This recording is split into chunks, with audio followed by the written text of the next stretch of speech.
So what's your typical workflow, whether you're here or in New York with sessioning and stuff? How's your day starting?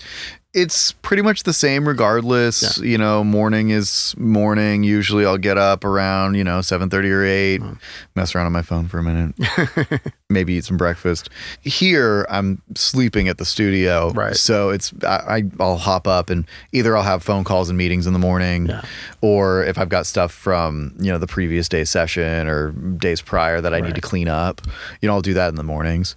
And that's pretty casual, Right. Some people talk about this like they've got like a really, really like efficient approach. That's not me. I'm chipping away at it till it's done. Right. And sometimes that takes an hour, sometimes that takes 10 hours. It just sort of depends. Exactly. So, and I've got to be feeling it to do it. So some days it just doesn't I'm happen. the same way. I'll sit down and like try and work on a song. And if I'm just either too distracted or just not just not in the mood, I now allow myself, it took me a long time to do that, but I now allow myself to walk away. Yeah. And it's the best thing I've ever done for my career. It's like if you're going to be sitting at the computer, you might as well be doing something, not like bashing your head against a wall, hoping that something changes. And I think that's a hard thing to learn. Yes. That you can't just brute force your way through every problem. No, you have to learn. You have to learn by doing it. Yeah. That's the only way to. Absolutely. Yep. And you get better. Yeah. But so that's kind of the workflow. And then usually I'll have a session start. If I have meetings, I'll drive and do a meeting in the morning, see people, and then I'll be in a session either noon or 1 o'clock start. Either it's a pickup for something that's already happened and we'll jump right in, or, there'll be a bit of how do you do about the whole thing, and we'll get a song hopefully by 6 or 7 o'clock, and we've got a vocal cut and everybody goes. The ideal thing. But when you're in a session, how much are you actually producing out? How focused are you on the songwriting? What's your typical workflow there? That's been shifting more and more through the years towards song everything. Yeah. I don't do a ton of producing with like an audience. Right.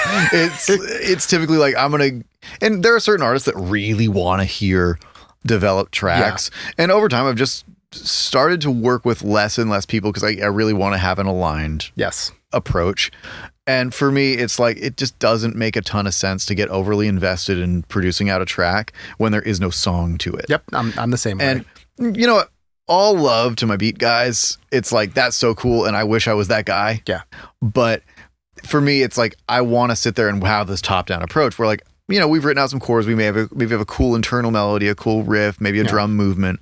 But past that, I want to be like, okay, I want to hear a vocal. Yep. And work to that vocal. Yeah. And I think too, it's so important to learn who you are as a producer, kind of like you're saying, where you're like, no shade to the beat makers, where it's like, if that's what you do and that's how you work best, like do that.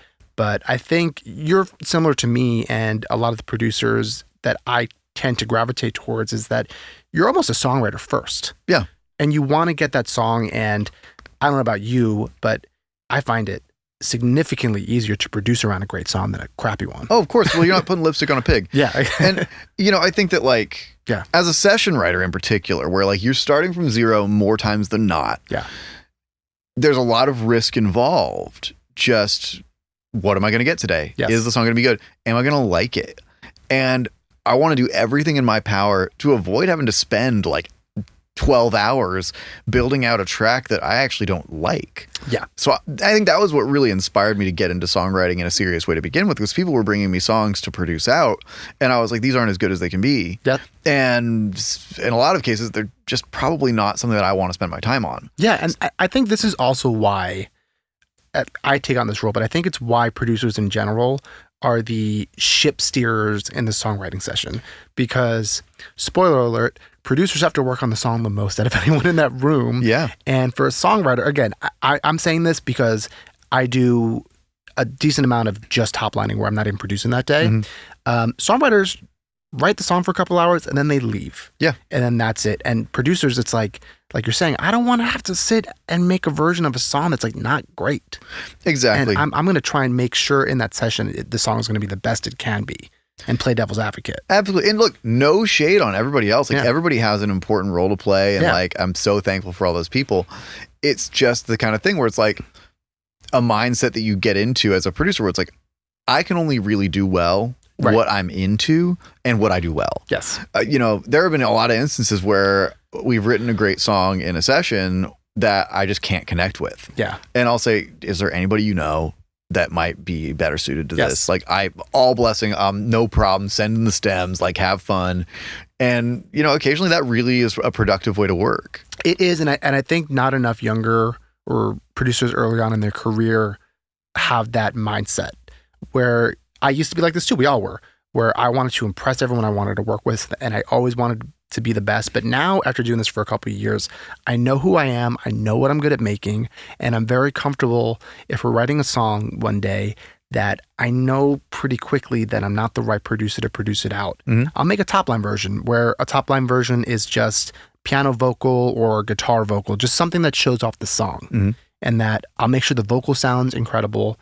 And I'll tell them, hey, you have someone else that can do a good job, or I know someone that can do a good job. Let's give it to that person because we all want what's best for the song. Absolutely. And you know, is that always my goal? No. Like, of course I want to come in and I want to get that production right for the artist, and I want them to be blown away. But sometimes you just got to follow the song that's in the room that day. And if that's not you, then that's not you. Yeah. And that's fine. And getting over that is, you'll save yourself a lot of time. Yes.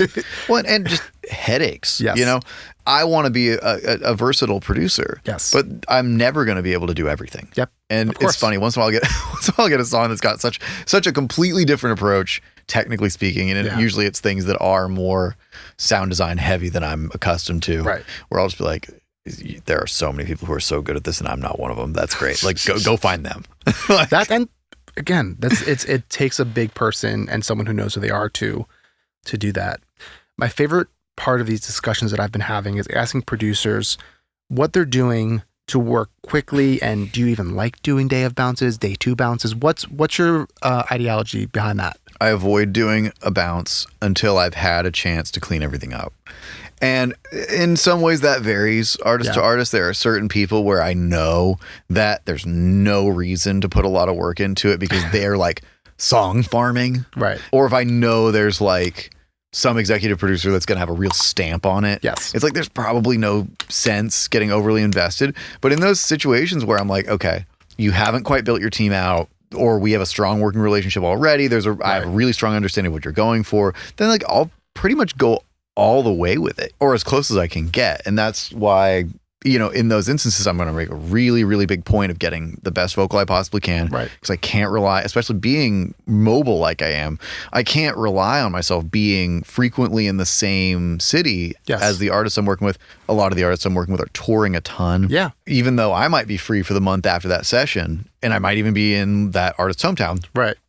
It's pretty frequent occurrence that they're on the road for the next 6 weeks. Right. They're on the road. They have other sessions. You know, absolutely. They can only stretch themselves out so thin. Exactly. So I've got to get as close to the mark as I possibly can the first day. Right. And that's when the song has the best chance at making it out of that room. Yeah. This is what I tell every producer that I talk to, where it's like, get good at getting that incredible day one vocal. Well, and that's why you spend money on vocals. Yes. Like, I talk to a ton of people and I love spending other people's money.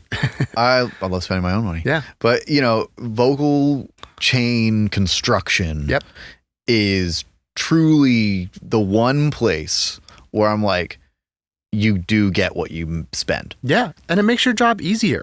I talk about it, I'm buying speed. Yeah. You know, you can get incredible sounding vocals and you can get incredible results out of very, very cheap equipment. Yeah. And like you hear all these stories like, you know, Phineas with Billie Eilish doing like all the vocals for that first record on an AT 2020. Yeah. And, you know, Phineas showed me that one time, like his Logic EQ curve that like the notches that guy was finding to cut out of that vocal was nothing short of a miracle.